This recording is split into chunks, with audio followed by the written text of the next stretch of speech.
နှုတ်ဆက်ကြမယ်ဆိုတဲ့သင်ခန်းစာဖြစ်တယ်တွေ့လို့နှုတ်ဆက်ကြမယ်ပေါ့နော်နှုတ်ဆက်ကြမယ်ဆိုရင်ทักทายกันทักทายกันဒီသင်ခန်းစာကိုအစဒါဖြစ်ပြီးတော့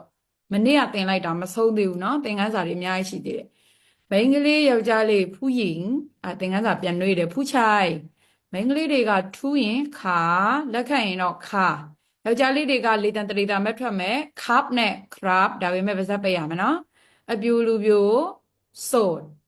ယောက်ျားလေးတွေဆိုရင်လူပြိုပဲဖြစ်အပြိုဖြစ်ရှေ့ဆောင်ဒီလိုထည့်ရင်နိုင်မိန်းကလေးတွေကအပြိုဆိုလို့ရှိရင်ရှေ့ဆောင်မီကနန်းဆောင်နော်တကယ်လို့အိမ်အောင်ကြာပြီးသားမျိုးသမီးဆိုရင်နန်းအဲ့လိုသုံးမယ်မိမိကိုမိတ်ဆက်ခြင်းแนะนำตัวเองดิฉันจะมาฉันဆိုတာကျွန်တော်จะมาผมဆိုတာကျတော့ကျွန်တော်နဲ့သပင်ပုံမှန်သုံးကိုကြည့်မယ်နော်เราဆိုတာငါနဲ့တို့ငါတို့မဟုတ်ဘူးနော်ငါနဲ့ငါရဲ့တို့ရဲ့เราဆိုတာကဲဆိုတာကတော့မင်းရဲ့နေနောက်တစ်ခုကมึงဆိုတာလည်းမင်းရဲ့နေပဲနော်ကူဆိုတာကကျုပ်တို့ငါတို့หนูဆိုတာကြတော့သားတို့သမီးတို့ตัวเองဆိုတာကကြတော့နင်နဲ့မိမိဆိုတော့မိမိလည်းပြောလို့ရတယ်တစ်ဖက်လူလည်းပြောလို့ရတယ်มันဆိုတာဒင်းတို့ဟွာတို့ဟွာလေဟိုဟာလေဆိုရင်มันနိုင်ဆိုတာကယောက်ျားလေးကိုပဲပြောလို့ရမယ်ကန်ရှင်ကယောက်ျားလေးပဲဖြစ်ရမယ်နိုင်นะคะတစ်ဖက်သားကိုသုံးတဲ့နာမ်စားကိုအရင်ကြည့်မယ်နော်เขาသူမကြောက်မှာကိုသုံးเธอရင်ကြေးကြေးနဲ့နင်လို့သုံးတယ်คุณဆိုတာကခမားနဲ့ရှင်နဲ့လူကြီးမင်းတို့သင်တို့ကလက်ရှိမသုံးတော့ဘူးခွန်ဆိုတာကကြတော့လူသို့မဟုတ်တယောက်အဲ့ဒါကိုအဖွဲနဲ့သုံးတဲ့နာမ်စားတွေမှာဘယ်လိုသုံးရမလဲဆိုရင်พวกผมကျွန်တော်တို့เนาะကျွန်တော်တို့พวกผมพวกเราဆိုရင်ငါတို့พวกเขาဆိုရင်သူတို့အဲ့ဒီစကားလုံးတွေကိုပဲစာမျက်နှာနံပါတ်6မှာအားလုံးကိုရှင်းပြထားတယ်ကျွန်တော်တို့พวกผมကျမတို့พวกดิฉันကျွန်တော်တို့ကျမတို့พวกฉันသားတို့သမီးတို့พวกหนูငါတို့พวกเราသူတို့သူမတို့ဆိုရင်พวกเขาရှင်တို့ခမည်းတော်ဆိုพวกคุณထင်းတို့ဆိုရင်พวกมันကျုပ်တို့ဆိုရင်พวกกูမင်းတို့နင်တို့ရင်ကြည်ကြည်ပြောင်းพวกเธอဒီနှစ်ခုကတော့အရွယ်တူတွေပဲသုံးမယ်พวกแกသို့မဟုတ်พวกมึงဒါကမနေ့ကသင်လိုက်တဲ့သင်ခန်းစာဒီကနေ့ကကြတော့စာမျက်နှာနံပါတ်9ကိုသွားမယ်တိထားတင်တော့ထိုင်းစကားလုံးများတဲ့အဲ့တော့ဘယ်ကနေစမလဲဆိုမင်္ဂလာပါကနေစမယ်နော်နှုတ်ဆက်တယ်ဆိုလို့สวัสดีမင်္ဂလာပါလို့ပြောရင်สวัสดีမိန်းကလေးယောက်ျားလေးသုံးတာပြောပြီးสวัสดีค่ะสวัสดีครับစသဖြင့်สวัสดีเนาะสวัสดีမရှိဘူးเนาะပြန်ပြောမယ်เนาะสวัสดีကျေးဇူးပါလို့ကျေးဇူးတင်ပါတယ်လို့ပြောရင်ရိုးရိုးပုံမှန်ပြောမယ်ဆိုขอบคุณရိုးရိုးပုံမှန်ပြောရင်ขอบคุณတကယ်လို့အသက်ကြီးတဲ့သူကအသက်ငယ်တဲ့သူကိုကျေးဇူးတင်ပါတယ်လို့ပြောရင်ขอบคุณမရဘူးขอบใจขอบใจသုံးရမယ်นะคะที่ဆိုတာကြတော့တည်နေရကိုပြောတာအဲ့ဒါမျိုးဆိုလိုက်ရေးရမယ်လိုက်မှတ်ရမယ်နော်အဲ့ဒီที่ဆိုတဲ့ကရိယာတစ်လုံးနဲ့တည်တဲ့ဝကြတွေထဲမှာရောက်တဲ့ခါကျရင်၄မျိုးဘာသာပြန်လို့ရတယ်ကိုမှာတာတဲ့အဲ့တော့ကအိမ်ကိုဆိုရင်ဘာလို့ခေါ်တယ်ที่တစ်လုံးနဲ့တော့နေရที่บ้านဆိုတော့အိမ်နေရမဖြစ်တော့ဘူးအိမ်မှာအိမ်ကိုဖြစ်သွားတယ်နော်အားကြောင့်မို့လို့ที่ဆိုတာတစ်လုံးနဲ့တည်ရှိရင်အဲ့ဒါတည်နေရကိုပြောတာနေရကိုပြောတာဝကြတဲ့ရောက်မယ်ဆိုဒီ၄မျိုးကိုလိုက်လျောညီထွေစွာဘာသာပြန်ပေးရမယ်ကိုဖြစ်မလားမှာဖြစ်မလားဒါဖြစ်မလားတဲ့ဖြစ်မလားနောက်တစ်ခုကကြတော့ကရိယာဒိုင်ဆိုတာရတယ်ဒိုင်ဆိုတာကရသည်ကရိယာနော်ဟာအဲ့တော့ဒိုင်ထီဆိုရင်လည်းအဲ့ဒါနေရာရတယ်ဖြစ်သွားရောနော်ထီဒိုင်ဆိုရင်တော့ရတာကိုဖြစ်သွားမယ်နော်ရတာကိုနော်ဟာဝမ်းသာတယ်ဆိုရင်ဒီကြိုင်ဝမ်းသာတယ်ဒီကြိုင်ဝမ်းမြောက်တယ်ဆိုရင်တော့ယင်ဒီဝမ်းမြောက်တယ်နေကောင်းတယ်ဆိုရင်တော့စบายဒီစบายဆိုတာတက်တောက်တက်တာရှိတာကိုပြောတာဒီဆိုတာကောင်းတယ်စบายဒီနှစ်ခုပေါင်းလိုက်တက်တာကောင်းတာမဟုတ်ဘူးနေကောင်းတယ်ဖြစ်သွားတယ်နော်အဲ့တော့အောက်ကကိုထမ်းခဲ့အောင်မယ်အပေါ်ကနေပြန်ကြည့်မယ်လိုက်ဆိုကြည့်မယ်စวัสดีမင်္ဂလာပါစวัสดีနော်စวัสดีမရှိဘူးစวัสดี ကျေးဇူးပါဆိုရင်ခေါပခွန်းခေါပနောက်ကပါစောက်တတ်ပါပါဇက်ပိတ်ရမယ်ခေါပခွန်းကျေးဇူးတင်ပါတယ်လူကြီးကလူငယ်ကိုကျေးဇူးတင်ရင်ခေါပใจခေါပခွန်းမရဘူးဒီနေရာကထီအဲ့ဒီထီကိုဝကြတဲ့အဖွဲ့ရင်ဘယ်နှမျိုးဘာသာပြန်လို့ရလဲโอเค၄မျိုးဘာသာပြန်လို့ရတယ်ဘာတွေလဲအဲ့ဒါတွေကကိုမှားတာတဲ့ရသည်ဆိုရင်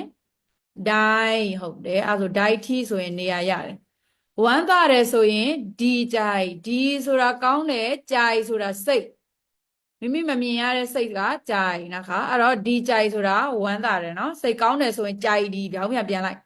စိတ်ကောင်းရင်ကြိုင်ဒီဝမ်းသာရင်ဒီကြိုင်นะคะဝမ်းမြောက်တယ်ဆိုတာကယင်ဒီနေကောင်းတယ်ဆိုရင်စပိုင်ဒီကဲအဲ့ဒါဆိုအငင်းတို့အမေးတို့ကြည့်မယ်အငင်းမြည်ဒီမှာဆရာမတို့မြန်မာလိုဘာသာပြန်ရင်မဘူးခွင်းစားကွက်လက်ထဲမှာကရိယာထည့်ရမယ်အဲ့တော့ရတယ်ဆိုတာကဓာတ်ရည်ဆိုလို့ရှိရင်မနေရဘူးလို့ပြောချင်ရင်အငင်းကိုအငင်းရဲ့အတန်ထွက်ကမိုက်လို့ရင်တို့ရှင်တစ်လုံးနဲ့မိုက်အတန်မဆွဲဘူးခက်ပြက်ပြက်ပဲထွက်တယ်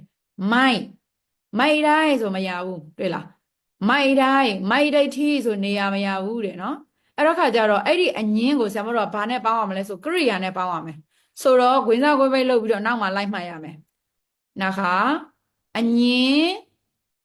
အပေါင်းကရိယာဒီဥစ္စာပြန်ဖြတ်မယ်နော်ပြန်ကြည့်မယ်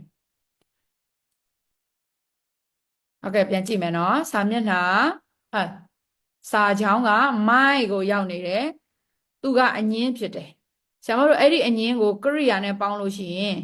အငင်းကိုကရိယာရဲ့အရှိမထားပေးရမယ်ဒီမှာအရှိ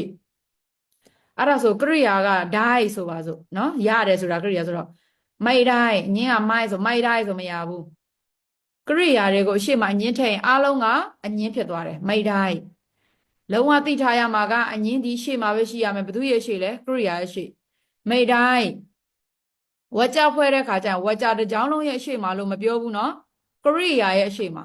ထားရမယ်ပြုလုပ်တဲ့သူကရိယာရှေ့မှာရှိတယ်လို့ခံရတဲ့သူကရိယာရှေ့မှာထားရမယ်အငင်းကိုအဲ့မဖြစ်မနေသိရမှာဒီအငင်းဒီကရိယာရဲ့ရှေ့မှာပဲနေရမယ်အနောက်မှာနေရမှာမဟုတ်ဘူးနောက်တစ်ခုကအမေးဆရာမတို့အမေးဆိုတာဘာလဲဆိုတော့တလားနဲ့လားအဲ့ဒါကိုနှစ်မျိုးပြောလို့ရတယ်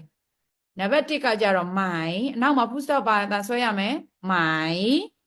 တလားနောက်တစ်ခုလည်းတူတူပဲလောအတာဆွဲတယ်နှစ်ခုစလုံးတလားဆိုလိုချင်တာဒီနှစ်ခုစလုံးကိုကရိယာနဲ့ပေါင်းလို့ရှိရင်ကရိယာရဲ့အနောက်မှာနေရတယ်အမေးရနှစ်ခုလုံးနော်တဲ့တော့ရလားဆိုရင်ဒိုင်းမိုင်ဒါကရိယာဒါကအမေးဒီကရိယာအနောက်မှာရှိရမယ်အငင်းဆိုရင်ကရိယာအရှိအမေးဆိုရင်ကရိယာအနောက်ဒိုင်းမိုင်ဒိုင်းလောအဲ့ဒါတွေကရသလားဆရာမတို့မိုင်ဆိုတာကျတော့ကရိယာနဲ့တမယုတ်ကြပုံမှန်ပဲသုံးတယ်လောဆိုတာကြတော့ဘာနဲ့ပေါင်းရင်သုံးလဲဆိုလို့ရှိရင်အရှိမအငင်းပါတဲ့ဟာကိုသုံးတယ်ဘယ်လိုလဲဆိုရင်ရသလားဆိုရင်ဒိမိုင်ဒိလောမရဘူးလားဆိုလို့ရှိရင်မရတာကမိုင်တိုင်းရှင်းမဟာမိုင်အပေါင်းဒိုင်အပေါင်းတလားကြတော့အမေအဲ့ဒီမေကိုကြတော့ဆရာမတို့မိုင်းနဲ့သုံးလို့မရတော့ဘူးမိတိုင်းမိုင်းမရဘူးဘာနဲ့သုံးရမလဲမိတိုင်းလောနဲ့သုံးရမယ်အဲ့တော့မိုင်းဆိုတာအငင်းဒိုင်ဆိုတာကရိယာတွေ့လားကရိယာနဲ့အငင်းနဲ့ပေါင်းရင်အငင်းကကရိယာရှိဒိုင်ဆိုတာကရိယာအမေနဲ့ပေါင်းရင်အမေကအနောက်ဘသူနောက်လဲကရိယာရဲ့အနောက်ဆိုတဲ့အခါကျတော့ဒါကိုအငင်းအရှိမပါရင်ဒီမေးခွန်းရဲ့ဆုံးကအမေးဒီလောနဲ့သုံးရမယ်မိုင်းနဲ့မရဘူးမိုက်တိုင်းလောဆိုရင်မရဘူးတဲ့လားတဲ့မရဘူးလားတဲ့ဒါဆိုလို့ရှိရင်ဆရာမတို့လောဆိုတာကအမေးဖြစ်တယ်ဒါပေမဲ့ဒီမေးခွန်းဒီအမေးဒီအရှိမအငင်းပါရင်လောနဲ့သုံးရမယ်အရှိမအငင်းမပါဘူးဆိုရင်မိုင်းနဲ့သုံးလောနဲ့သုံးနှစ်မျိုးစလုံးသုံးအရှိမအငင်းမပါပဲနဲ့မေးခွန်းကြီးပဲဆိုဒိုင်လောဒိုင်မိုင်းနှစ်ခုစလုံးပြောလို့ရတယ်အရှိမငင်းပါလာပြီဆိုမိုက်တိုင်းမိုင်းမရဘူးဗာလဲမိုက်တိုင်းလောနဲ့သုံးရမယ်နော်လာမယ့်ပတ်ကြလို့ရှိရင်စာပြန်မေးမယ်နော်ဒီလိုတွေသုံးရပါတယ်ဆိုတော့နောက်တစ်ခုကကြတော့ဟင်းတဲ့ချင်းနေဘလို့လဲဟင်းရလာရင်အဲ့လိုမှသုံးတာအဲ့ဒီတန်တော့ကဘန်းဒိုင်ဘန်းနော် အဲ့လိုတန်ထွက်တယ်ပြန်ကြည့်မယ်ဒီဘက်ကအောင်ပြန်ဘယ်ဘက်ကအောင်ပြန်ကြည့်မယ်စวัสดีမင်္ဂလာပါขอบคุณค่ะပုံမှန်ပြောတယ်ယောက်ျားလေးပြောขอบคุณครับတက်ကြီးတဲ့သူကငယ်ကိုပြောရင်ขอบใจค่ะขอบใจนะစသဖြင့်နားဆိုတာနော်လို့ပြောတာနော်ထီတီနေရဝကြတဲ့ကိုဖွဲ့ရင်၄မျိုးပြန်မယ်ကိုမာတာတဲ့ဒိုင်ရသည်ဝမ်းသာတာကိုဒီကြိုင်စိတ်ကောင်းရင်ကြိုက်ဒီนะคะဝမ်းမြောက်ရင်ရင်ဒီ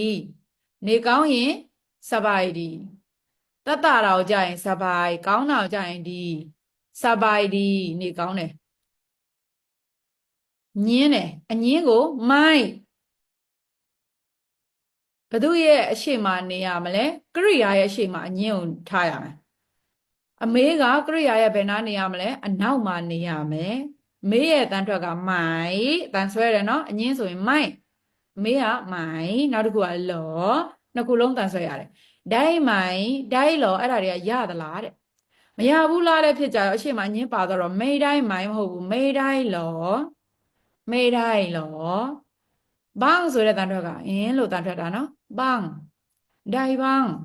အဲ့လိုမျိုးတွေပါဒီကြိုင်ဘန်းအဲ့လိုတန်ထွက်တွေပါနော်ဘန်းဆိုတဲ့စကားလုံးဆရာတို့နောက်တစ်မျိုးအဓိပ္ပာယ်ပြန်လို့ရသေးတယ်ဘာအောင်ဒီကြိုင်ဘန်းဆိုရင်လည်းရပါအောင်နေဟိုကနောက်တစ်ခုကကြတော့နေကောင်းပါအောင်ဆိုတဲ့စပိုင်ဒီဘန်းစပိုင်ဒီဘန်းโอเคကဲဒါဆိုလို့ရှိရင်ကျွန်တော်တို့ဒီညာဘက်ကဖွဲ့စည်းပုံကြည့်မယ်နော်ဘယ်ဘက်ကထားလိုက်မယ်ညာဘက်ကဖွဲ့စည်းပုံကြည့်မယ်နံပါတ်1ကကြတော့အယံနဲ့တချို့အယံဆိုတာကရိယာနဲ့ပေါင်းမှာဖြစ်ပါရဲ့ရှင်အယံတော်တယ်နော်အယံလှတယ်အဲ့လိုမျိုးသုံးတယ်အဲ့ဒီရဲ့အတန်ထွက်ကကြတော့ဘယ်လိုတန်ထွက်လဲဆိုတော့ mark လို့တန်ထွက်တယ်နော်အဲ့တော့ဆိုလို့ရှင်ဟိုမှာ die mark ဆိုလို့ရှင်ဘာဖြစ်လဲအယံရတယ်ဒီကြိုင် mark ဆိုရင်လည်းအဲ့ဒါအယံဝမ်းသာတယ်နော်အဲ့တော့အများနဲ့ပဲသုံးအောင်အများဆိုတာတချို့အများစုနဲ့ပဲသုံးအောင်မဟုတ်ဘူးလို့ပြောတာနော်nói mark ဆိုရင်လည်းအရန်နဲတယ်တွေ့လားအနဲနဲ့လည်းသုံးလို့ရရမယ် nói mark နဲနဲ့လည်းသုံးလို့ရရမယ်นะคะဆိုတဲ့အခါကျတော့တိတ်တန်ထွက်က mark တိတယ်လို့ပြောရင်ရူရာကကိုရတန်ထွက်တော့ရူတိတယ်တန်ဆွဲမယ်ရူတိတော့တိတယ်ဒါပေမဲ့သူနဲ့စကားမပြောဘူးခင်တယ်ပေါ့နော်ခင်တယ်တိတယ်ဆိုရင်ရူจักခင်မင်းရင်းနေတယ်တော်တော်ရင်းနေရင်สนิทกันဖြစ်တာနဲ့တက်တာကြတော့เป็นนะคะဘယ်လိုလဲဆိုတာကမေးခွန်းဖြစ်တယ်ဘယ်လိုလဲလို့မေးရင်လေသံနှစ်မျိုးထွက်လို့ရတယ်ยังไงနောက်တစ်မျိုးကយ៉ាងไรအသုံးများတာကยังไงဖြစ်ပါရဲ့နော်เป็นยังไงဟိုမှာဖြစ်တယ်တက်တယ်ဟုတ်เป็นยังไงဆိုဘယ်လိုဖြစ်လဲတဲ့စနစ်กันยังไงဆိုဘယ်လိုရင်းနှီးလဲတဲ့အဲ့လိုပြောတာဖြစ်တယ်ဘယ်လိုရဲ့နောက်မှာရင်းနှီးတာခင်မင်ရင်းနှီးတာထည့်မယ်ကရိယာပေါ့လဲဟာမေးခွန်းဖြစ်လို့နောက်ဆုံးသွားမယ်စနစ်กันยังไงဆိုရင်ဘယ်လိုရင်းနှီးကြရလဲပေါ့နော်အဲ့လိုပြောတာဖြစ်ပါတယ်အတူတူပါပဲထပ်တူပါပဲဒန်းတူညီတူပါပဲဆိုတာကိုကြည့်မယ်သုံးတယ်เหมือนกันတူတူပဲဆရာမအင်ဂျီနဲ့အဲ့ဒီအမအင်ဂျီနဲ့အတူတူပဲเหมือนกันဆရာမကဝမ်းနေတယ်အဲ့ဒီအမလည်းဝမ်းနေတယ်အဲ့ဒါဆိုရင်ထပ်တူပဲခံစားချက်ချင်းချင်းကန်ပတ်စံ20ရှိတယ်သူ့မှာလည်း20ရှိတယ်ဒါဆိုရင်ရာခိုင်နှုန်းကညီတူညီမျှဆိုရင်ထောက်ကန်ဒီသုံးမျိုးပြန်ကြည့်မယ်နော်အတူတူပါပဲเหมือนกันထပ်တူပါပဲเช่นกันတန်းတူညီတူပါပဲထောက်ကန်နောက်တစ်ခုကနောက်ဆုံးတစ်ခုကကြတော့ကြဆိုတဲ့စကားလုံးဖြစ်တယ်ကာကြီးရပင်းရေးချအောက်ကမြင်ကြဆိုတာဒီတဲ့ဆရာမတို့ဒီနှစ်ခုမှာကြကတစ်လုံးတည်းတော့ကြကိုကရိယာနဲ့ပေါင်းလျင်သိချာကြည့်မယ်နော်ကြရဲ့အနောက်မှာ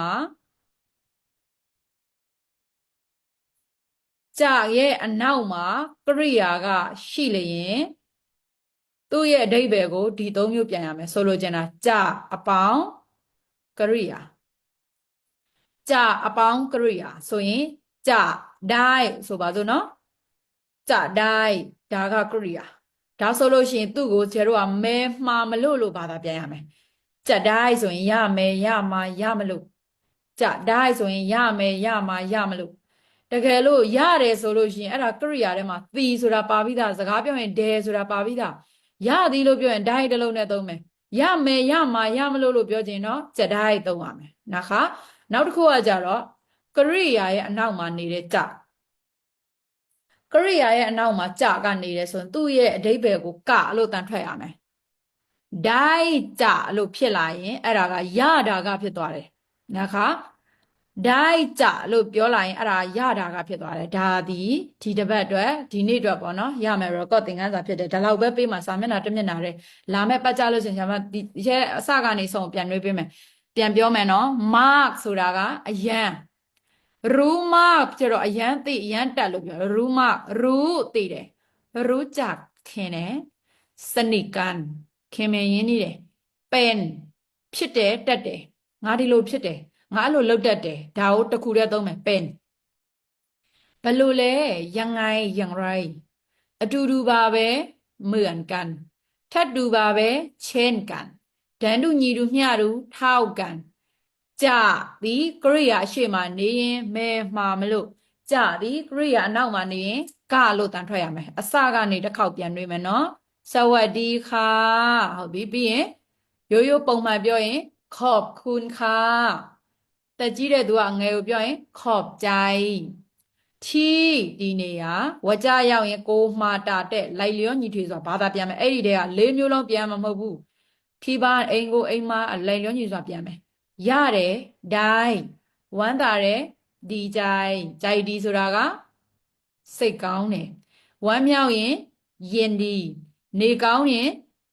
စပိုင်ဒီစပိုင်ဆိုတာဘာလဲတက်တာတယ်ဒီဆိုတာဘာလဲကောင်းတယ်ကြိုင်ဆိုတာဘာကိုပြောတာလဲစိတ်โอเคအငင်းကိုကြည့်မယ်negativeအငင်းဒီဆရာမတို့ကရိယာနဲ့ပေါင်းဘယ်နာနေမလဲအငင်းကကရိယာရဲ့အရှိမနေမယ်ไม่เอาไม่กินไม่ได้မရဘူးမယူဘူးမစားဘူးတို့လားမိုင်းချိန်အားလုံးကအငင်းဖြစ်သွားတယ်မေကုန်းကိုကြည့်မယ်မေကုန်းဒီကရိယာနဲ့ပေါင်းရင်ဘယ်နာနေရမလဲကရိယာရဲ့အနောက်မှာနေရမယ်ရလားဒိမ့်မိုင်စားမလားกินไหมได้เหรอစသဖြင့်အဲ့ဒီမှာအငင်းကအရှိကတော့အငင်းရဲ့ကရိယာရဲ့မေကုန်းရဲ့ပေါင်းမယ်ဆိုရင်အမေးဒီတလားကဘာဖြစ်ရမှာလဲလောဖြစ်ရမယ်နော်ไม่ได้เหรอမရဘူးလားได้ไหมအဲ့လိုမျိုးဆိုလို့ရှိရင်ရလားได้เหรอဆိုတာလည်းရလားဘလို့လဲဟင်းမှာသုံးတယ်ဟင်းဆိုတာကဘန်းပြီးရင်ဟင်းကိုနောက်တစ်မျိုးဘာသာပြန်လို့ရသေးတယ်နော်ဘာအောင်နော်မာဘန်းဆိုလာဘာအောင်ဖြစ်သွားတယ်မအေးချာမာဆိုတာလာတယ်ဒါဆိုဒီညာဘက်ကိုကြည့်မယ်မအယံดีใจมากไม่ได้มากဆိုရင်အရင်မရဘူးတဲ့เนาะไม่ได้มากဆိုရင်เนาะนะคะขอบคุณมากကျေးဇူးအများကြီးတင်တယ်ขอบคุณมากဆိုရင်นะคะขอบใจมากแล้วအဲ့တိုင်းပဲကျေးဇူးအများကြီးတင်တယ်รู้သိတယ်รู้จักခင်တယ်မရင်းနှီးဘူးခင်မဲ့ခင်တာสนิทกันခင်မင်ရင်းနှီးတယ်ဖြစ်တယ်တက်တယ်เป็นဘယ်လိုလဲยังไงနဲ့อย่างไรဒါဆိုဘယ်လိုဖြစ်လဲဆိုเป็นยังไงဘယ်လိုဖြစ်တာလဲဟင်เป็นยังไงบ้างเป็นยังไงบ้างဘယ်လိုဖြစ်တာလဲဟင်ยังไงဘယ်လိုလဲอย่างไรဘယ်လိုလဲတူတူပဲဒါပေမဲ့သုံးများတာလက်ရှိသုံးနေတာကยังไงသုံးနေတယ်တူတူပါပဲเหมือนกันเหมือนกันထပ်တူပါပဲเช่นกันတန်းတူညီတူမျှတူပါပဲเท่ากันจะဒီကရိယာရဲ့အရှိမနေလျင်မဲမှာမလို့ဒိဗ္ဗေပြန်ရမယ်จะဒီကရိယာရဲ့အနောက်မှာနေလျင်ကာကြီးရေကသူကလာတာကသိတာကရူးကြသိတာကဒိုက်ကြရတာကဒီကြိုက်ကြဝမ်းသာတာကနော်အဲ့လိုမျိုးတွေပါတော့ပြန်မယ်ဒါကစာမျက်နှာနံပါတ်9ဒီစာမျက်နှာတစ်ခုပဲသင်မယ်လာမယ့်ပတ်ကြရင်ဒီချက်ပြန်ပြီးတော့နှွေးပေးမယ်နော်ဒါကိုပဲ record ပြန်ကြည့်ပြီးတော့ဝင်ကြည့်ထားပေးပါအောင်ရှင်နောက်နေ့တာရှိလို့ရှိရင် class ထဲမှာပဲမေးပါ Facebook group မှာပြန်တင်ပါမယ်ရှင်အားလုံးကျေးဇူးတင်ပါတယ်ขอบคุณค่ะบ๊ายบายเจอกันอาทิตย์หน้าနောက်ပတ်မှာပြန်တွေ့ပါမယ်ရှင်